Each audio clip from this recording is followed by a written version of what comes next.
Мен ол кезде әр адамын еркін батыл басатын, айтқаннан қайтпайтығын едім қайсар жасақын. Өз негізін алған адам сияқтанған дауылдан бірде маған хабарласты момышылы Бауыржан.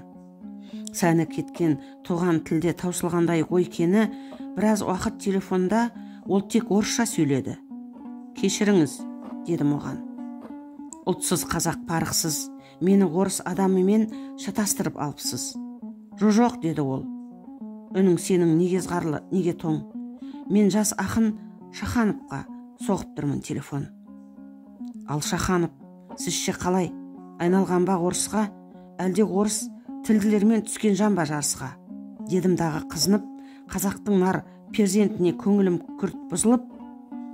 Сіз әрқашан елімізде ұлттық мүдде дегенде даратылға болатынсыз, шығар дара кемелге.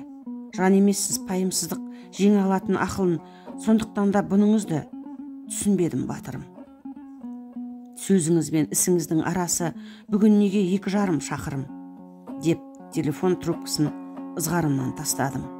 Уақыт өтпей қасқағым менің қайсар мінезіме үндемей бас шайқаған, телефоным сылдырлады қайтадан. Кешір, Мұхтар, деді Баукең, иттігіме дес берме. Қаншама жыл тек орысша сөз құрадық әскерде, билікте де орыс рухты адамдардан күш көру, тек сол тілде әлгілерден ойлы ойсыз іс көру. Орысша ойлап, әр түн сайын тек орысша түс көру. Біз сорлыны алып келді нақ осындай жағдайға.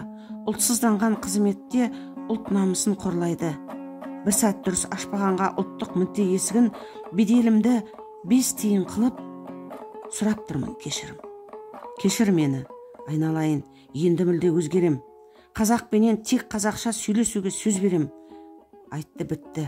Еш күш оған бола алмайтын бөгесін, қазақтың өр ұлы адамы орындады өз уәдесін.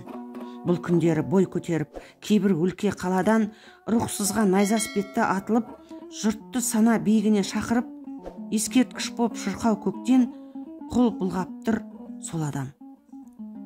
Я, ұлы тұлғаныңда осал тұсы болады.